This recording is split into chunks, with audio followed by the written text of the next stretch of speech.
एक औरत बच्चे को जन्म देने ही वाली थी, लेकिन वह अपने ही बच्चे को मारना चाहती थी। उसे लगता था कि उसके पेट में एक राक्षस पल रहा है और अगर वह जन्म ले लेता है तो पूरे कस्बे में भारी मुसीबत आ जाएगी। लेकिन जैसे ही वह अपना पेट चीरने वाली थी, अचानक एक सूखा सा हाथ आकर उसे पकड़ लेता है। दरअसल यह किमोनो पहने महिला थी जो वहां आ गई थी। इतना कहते ही फातिमा का पानी फट गया।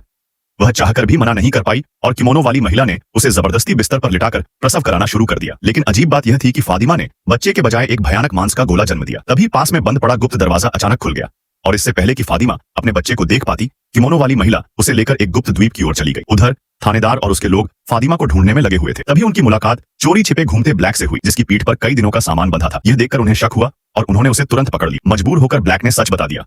उसका मानना था कि अगर फातिमा बच्चे को जन्म दे देती है तो पूरे कस्बे के लोग बच सकते हैं। लेकिन थानेदार जानता था कि यह राक्षसों की साजिश है और वे ब्लैक को अपने बुरे कामों के लिए इस्तेमाल कर रहे हैं। उसने चाहा कि ब्लैक उसे फातिमा का ठिकाना बता दे, लेकिन ब्लैक ने जिद पकड़े रखी। उसे लगता था कि सफलता बस एक कदम दूर है और तब सब लोग अपने घर लौट पाए। जब वह कुछ भी बताने को तैयार न हुआ तो थानेदार ने पूछताछ का दूसरा तरीका अपनाया। तभी पास रखा कैमरा अचानक फ्लैश कर गया। थानेदार ने तस्वीर उठाई और वहीं ठिठक गया।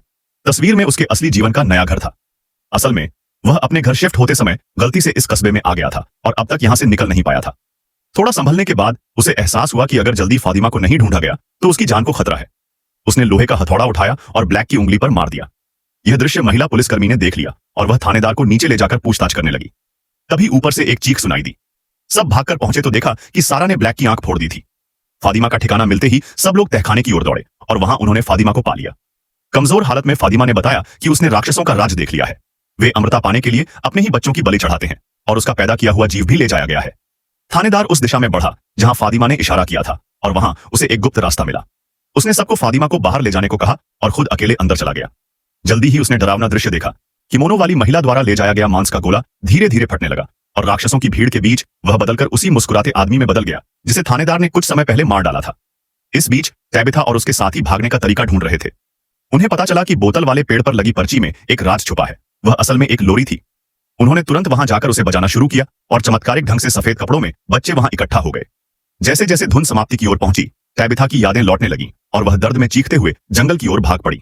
जिम तुरंत उसके पीछे पहुंचा और वजह पूछी, लेकिन पत्नी की बात सुनकर वह हैरान रह गया।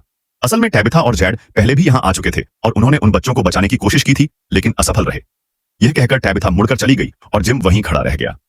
तभी आसपास से उनकी बेटी की आवाज आई जो उसे तुरंत भागने को कह रही थी, जैसे उसे पता हो कि आगे क्या होने वाला है। लेकिन देर हो चुकी थी। अचानक पीले कपड़े पहने एक आदमी ने जिम का गला पकड़ लिया।